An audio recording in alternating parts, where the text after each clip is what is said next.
கருப்பு தான் எனக்கு பிடிச்ச கலர் வந்து ரொம்ப காலமா எல்லாம் வைரமுத்து எழுதின ஆமா, பாடல் ஆமா. நினைச்சிருப்பாங்க. அந்த படத்தை அப்படி பார்க்கும்போது உங்களுக்கு எப்படி இருக்கும்? கருப்பு தான் எனக்கு பிடிச்ச கலர் முதல்ல வைரமுத்து அவர்கள் எழுதுதா இருந்த பாட்டா?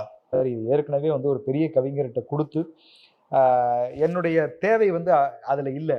அதனால நான் அந்த வரிகள்லாம் என்னன்னு பார்க்கல. சரி. இப்ப நான் டியூனா குடுக்குறேன். இத வச்சு கருப்பின் சிறப்புகள மட்டும் தொகுத்து எடுத்துட்டு வாங்க. அப்படிதான் சேரன் சார் சொன்னாரு. சொல்லுங்களேன். இந்த கருப்பு பாடல்லயே வேற என்னென்ன எக்ஸாம்பிள்? அவ்வளவு சரியா இப்ப ஞாபகம் இல்ல. ஆனா அந்த 300 கருப்பு நான் எடுத்து வச்சிருக்கேன். என்கிட்ட வந்து மிஸ் பண்ணது என்ன, நான் எழுதியிருந்தேன். சாமி கருப்பு தான், பாதி பூமி கருப்பு தான் எழுதியிருந்தேன். எந்த சமயத்திலயும் பாதி பூமி கருப்பா தானே இருக்கும். ஆமா. ஒரு ஒரு பக்கம் பக்கம் தான் இருளா வெளிச்சம் இருக்கும், இன்னொரு பக்கம் இருட்டா தானே இருக்கும். அப்ப எனக்கு ரொம்ப பிடிச்ச வரி அது.